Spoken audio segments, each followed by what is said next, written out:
Hello बच्चों, let's read the question. The question says a spherical drop of water has 1 mm radius. If the surface tension of water is 50 multiplied by 10 raised to the power minus 3 Newton per meter, then find the difference of pressure between inside and outside of spherical drop is.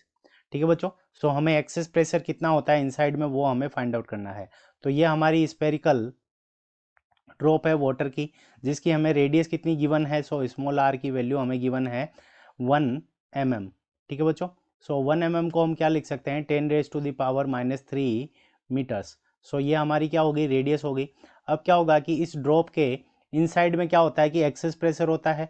तो यहाँ पे जो inside का pressure होगा वो होगा P, inside को P I से लिखें. और आउटसाइड में क्या होगा कि एटमॉस्फेरिक प्रेशर होगा.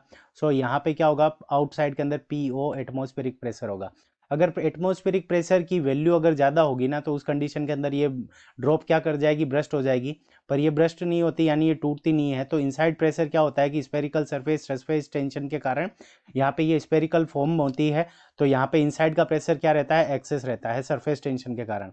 सो इस क्वेश्चन के अंदर हम की कंसेप्ट लगाएंगे और की कंसेप्ट के अंदर हम फॉर्मूला लगाएंगे एक्सेस प्रेशर का.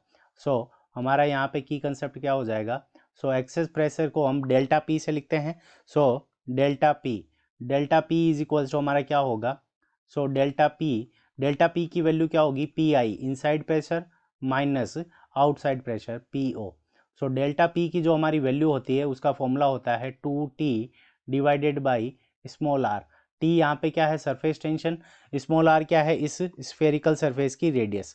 सो हम वैल्यू अगर पुट करें तो डेल्टा पी की हमारे पास में जो वैल्यू आ जाएगी. So delta P is equals to 2 multiplied by T की वैल्यू हमें कितनी गिवन है 50 multiplied by 10 raise to the power minus 3 newton पर मीटर.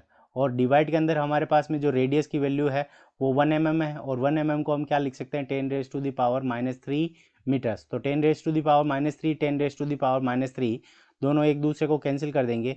तो डेल्टा पी की जो हमारे पास में वैल्यू आ जाएगी एक्सेस प्रेशर की वो आ जाएगी हमारे पास में 100 न्यूटन पर मीटर स्क्वायर. ठीक है बच्चों, और न्यूटन पर मीटर स्क्वायर को हम पास्कल में भी लिख सकते हैं. तो 100 पास्कल बोल सकते हैं या फिर इसको हम क्या बोल सकते हैं 100 न्यूटन पर metre square. So this is our correct answer. I hope you understood it well. Best of luck. Thank you.